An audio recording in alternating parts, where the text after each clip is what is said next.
I'm reading my poetry, my name is Gaylloyd. When I'm reading from my book, which it'll be published in Joseph. Prime reason is the protagonist in the book is Gaylloyd. And publishers don't want the author and the protagonist to have the same name. Joseph is my name, since I had time. I asked my dad about it, and he said that during the Second World War, two of his friends were killed. One was named Gay, and the other one was named Lloyd. So he promised himself that whenever he met a person, which would be my mother, he was going to name his first son after those two men. So my name is Gay. My mother didn't like that. She's very Catholic. So she said, Joseph Gaylloyd. So that's how I have Joseph. So my book is called Down the Road a Piece. I read chapter 1 last time. It was an introduction to the protagonist, Gaylloyd, and he's really concerned about his experience in Mississippi.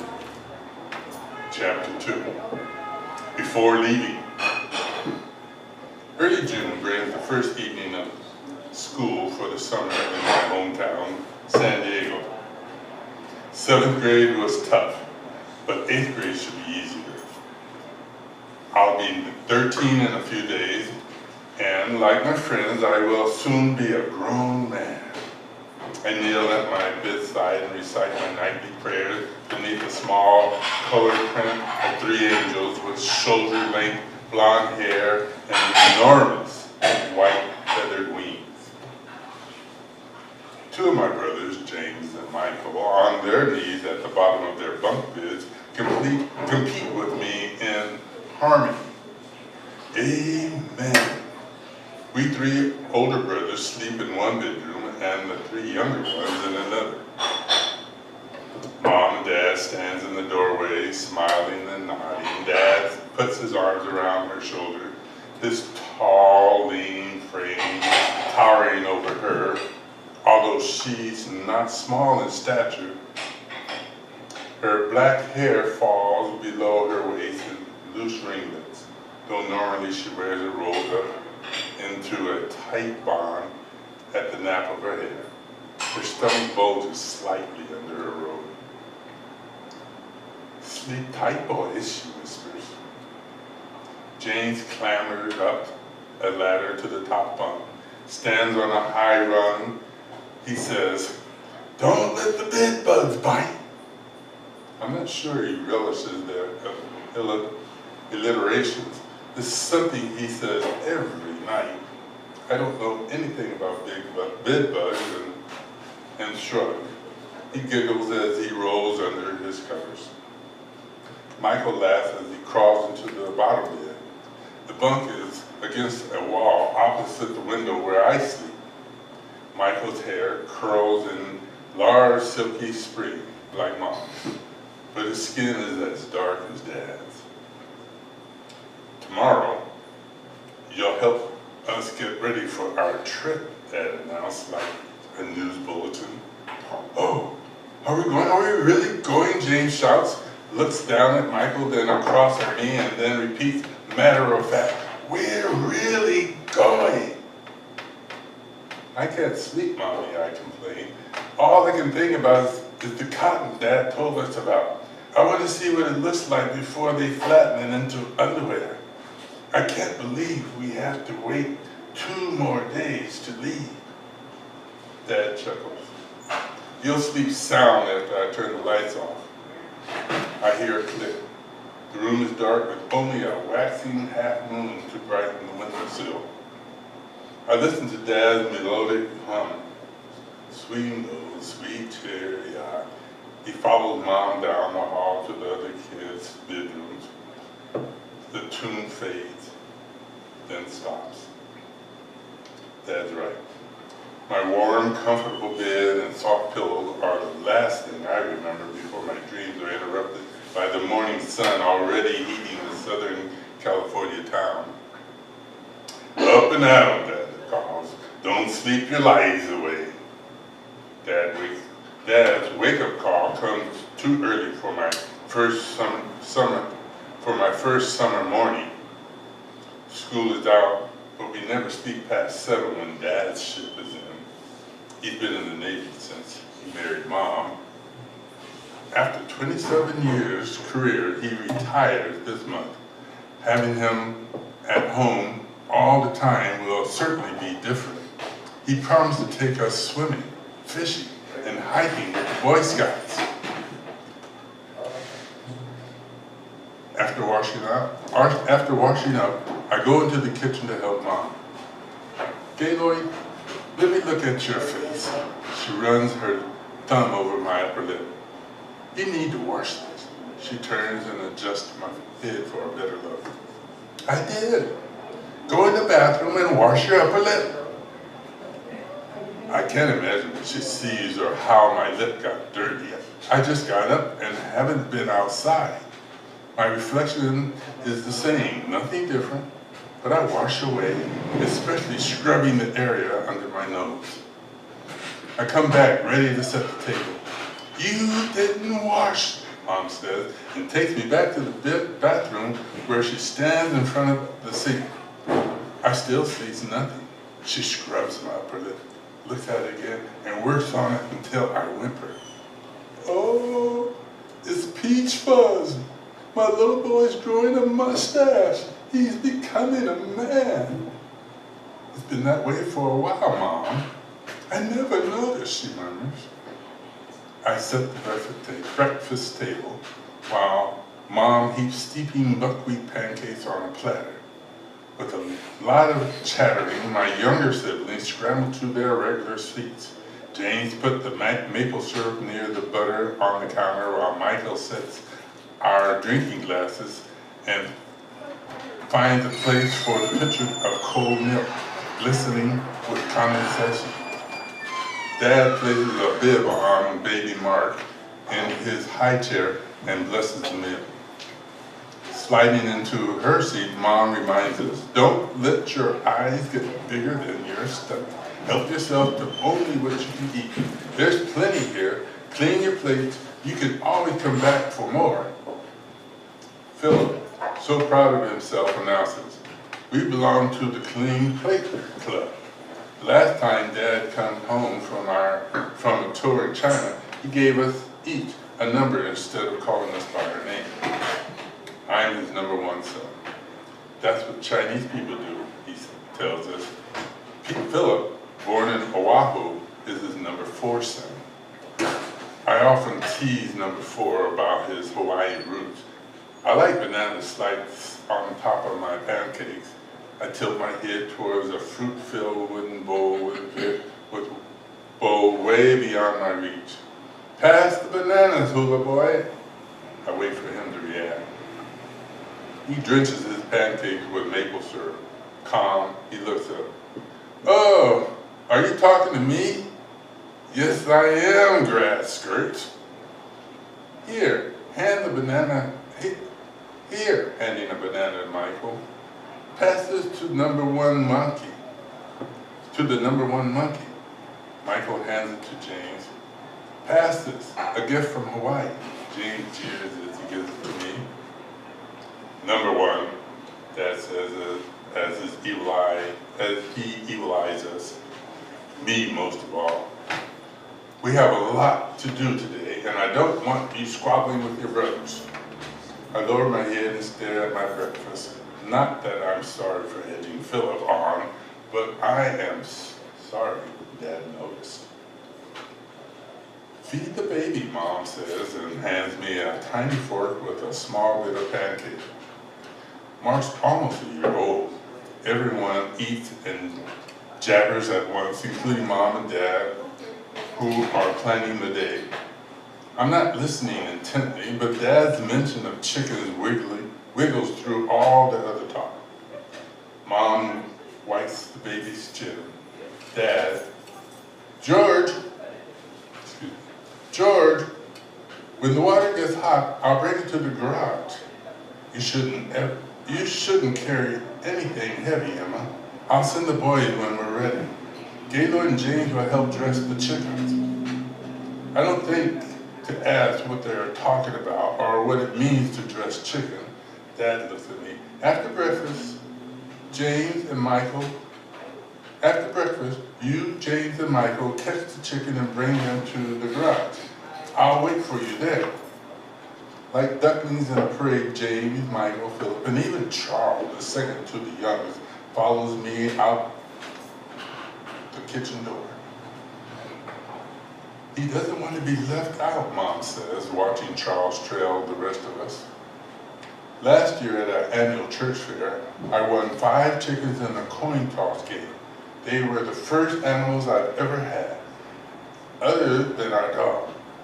The little yellow downy pups with their tiny orange feet peeped all day long. Now, as I stare at the 4 plump dark brown hens and the speckled black one, I wonder what Dad is going to do with them. The chickens make a ruckus as we approach. 4-year-old Charles giggles. Are you going to catch a chicken? He asks me as he grips one of Philip's left fingers. I don't want to touch those chickens, Michael puts his hands behind his back. They might bite me. Chickens don't bite, Philip says. He crosses his eyes at Michael. They peck. Because the coop is small, I know the birds can't get away, but I'm not sure how to catch them. I don't want to handle them any more than Michael does, but because I'm the oldest, I have to think of something. James, I take a breath and study the pen. Take off your shirt. Huh? Why? I'm not doing that. What are you going to do with my shirt? You know how you whip your towel at everyone, I answered. Well, if you snap your shirt at the chickens, they'll move over to that far corner, I point. They'll be easier to catch there. All you need to do is scare them. Don't hit them. Oh, sure, he says, and pulls his t-shirt over his head and winds it up. The snap, snap does the trick. The birds cower into the back corner of the cage. The rest of us wave our arms and scream, shoo, shoo. The noise helps. I straddle the wire door and grab a wing batting my arm, then clutch the feet and hand the first one upside down. I hand the first upside down foul to James. I succeed in wrestling the second one and thrust it in at Michael. I don't want to touch it, Michael complains. Sweat glues his curls to his forehead. Take it, I ordered. He jerks his arms out, but then pulls it back. Take it and hold tight. He squirms and grabs the legs. The chicken reads, squawks, and tries to get away, but Michael hangs on. Philip takes the next one. Imitating the older brothers, Charles holds his prize with both hands and follows Philip down the path to the garage. I grab the last one and hurry behind him. When everything goes the way Dad wants, he smiles a lot. Great job, he says as I enter, and as I enter the attached garage with its overhead storage loft. I hand my chicken to Dad and watch him tie his feet and lay on the concrete floor with the others. Their chest feathers are flared and their pert heads watch us, their capturers. You're great. Aunt Myra and I work together back in the farm in Winona, Dad says. My job is to catch them just like you did here. Then she wringed their necks. I've never witnessed a neck wringing and have no idea what he's talking about. I lost count of the number of times Mom threatened to wring our neck. Being the most mischievous, James's neck has been threatened the most. I've never seen anyone with the wrong neck. It doesn't sound good. Philip's already in the loft when I climb a ladder to find a spot near the edge to sit and watch. I swing my legs in slow kicking motion. James and the others stand behind Dad against the wall near the back of the door where we came in. "Do you want to sit next to me?" I asked Bill. He studies me. "No, I can see fine from here." He leans against the rustic wall, trying to be cool. I'm sure he doesn't know what to expect any more than I do. Dad always tries to make sure we understand the ins and outs of things. He normally offers long, involved explanations, but not this time. He's serious. He picks the biggest chicken, removes the binding from its feet, and wraps his fingers around his head with his red comb sticking through. Like a softball pitcher winding up for a pitch, he swings his arm. I hear a loud snap. The headless body soars into the air, wings swatting and feet kicking the emptiness. Frozen in horror, I watch the blood squirting from his neck with every heartbeat. Fixated on the mass of brown feathers, I watch as it changes direction several times. Then, in slow motion, it flies helplessly towards me. All I see is the headless body of a bird landing on me.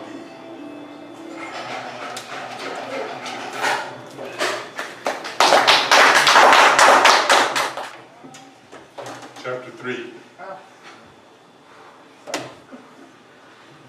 That's what I came from. Are you going to read the whole chapter? Yes, I am. You don't want to hear it. You already heard it. I've already heard the whole book. I know. It's just time-wise. Yeah. How long do you think it would take for you to read the whole chapter? It's only 2 pages, 3 pages. Oh, cool. I don't hear myself or even remember as a leap from the loft.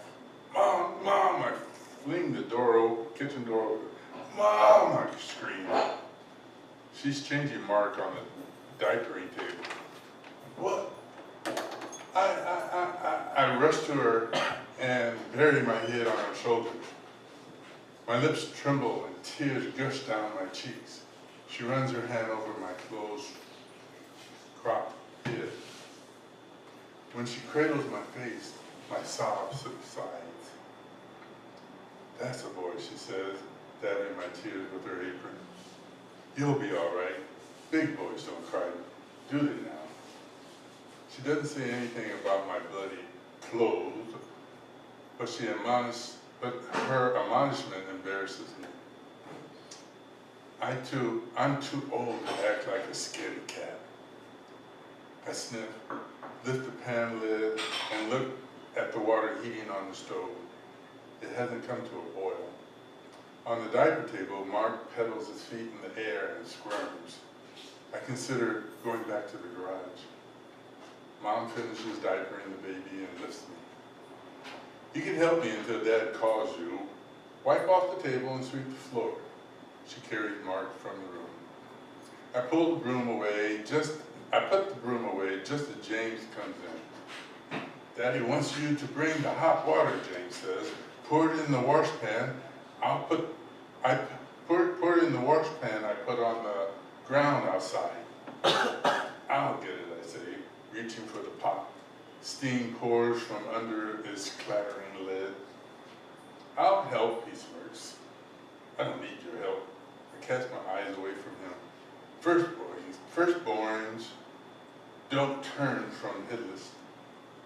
don't run from headless chickens. Steam stings my hand as I empty the kettle.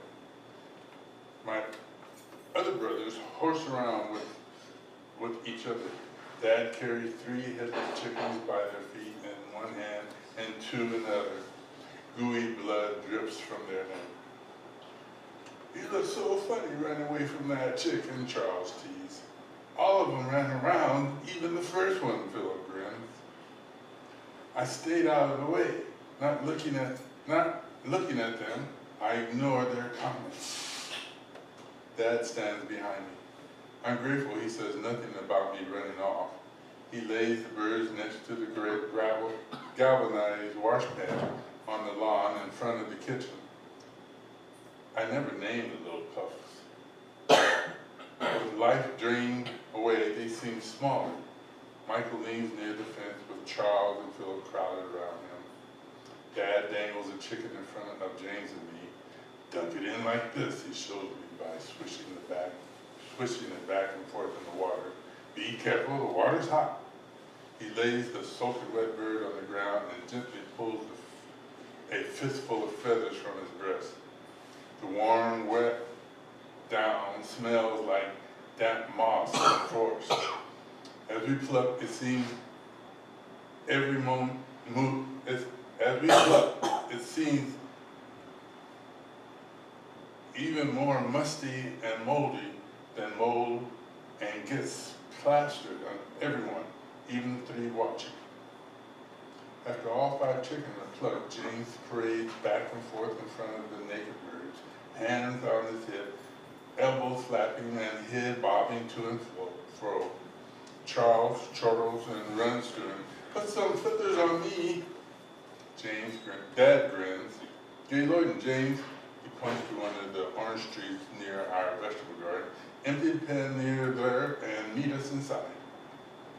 My left arm waves the air as my right hand grips the handle. I walk slowly to keep my balance. The water sloshes all the way. Hurry, I said to James, who is struggling as much as I am. I don't want to miss anything. After we dump the water, I lead the way into the house. Mom looks up as we come up. Wash up and help Dad. Dad stands near the kitchen sink, a white chef apron around his waist. One chicken rests on the cutting board in front of him. The rest are in the sink. With James standing on his left and me on his right, Dad hands knives to each of us. Take the chickens I put in front of you and cut from the hind end to the front, he says, demonstrating. Not much different from cleaning fish. Stick the knife in his booty and slice past the stomach, allowing it to open. I watch the innards ooze out. Dad sticks his hand inside and pulls more intestines dangling from his fingers over the bowl in the sink. I feel nauseated, but I don't want to show it. I grip the countertop and steady myself. Dad laughed. Your face are twisted like I'm spilling your guts. Lifting each organ from the bowl, he shows us the gizzard, liver, and the heart. I'll chop these up for the gravy. Feeling better, I ask, what's your favorite piece? He smacks his lip. Well, son, he thinks for a second. I have to be honest. It'll have to be the breast. He looks around and says real fast, and all the rest. He laughs, squints his eyes, and shakes his head. After we cut the chicken and rinse each piece, he puts several in a brown paper bag with just the right amount of mixture of flour and spices. He shakes the bag to coat them and places pieces in a sieve. Then he eases the batch into the scalding oil. Spicy aroma rises in the shimmering air with the crackling sound. Mom leaves the kitchen to answer the doorbell. Welcome, come on in.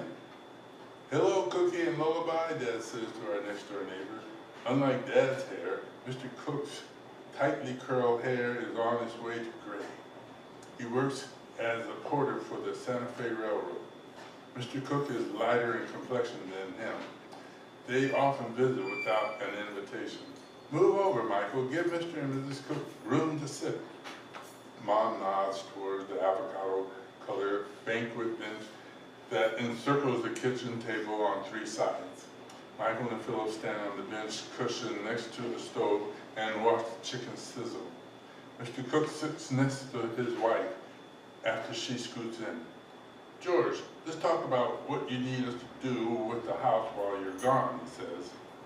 The sound of frying chicken blends in with lively banter and laughter as Dad tells Mississippi farm stories. The kitchen buzzed with excitement over the thought of tasting mouth-watering chicken. Dad's at the sink washing a few more pieces of raw chicken. Is that oil hot, Daddy? Michael asks. Dad turns his head, looking back at Michael. Stick your hand in there and see for yourself. I laugh, turn to see Michael's reaction, and sit on the bench next to Mr. Cook. Michael's quiet. He stares at the boiling oil. As Philip leans for a better look, Michael grabs his hands and dunks it in. Michael, I shout.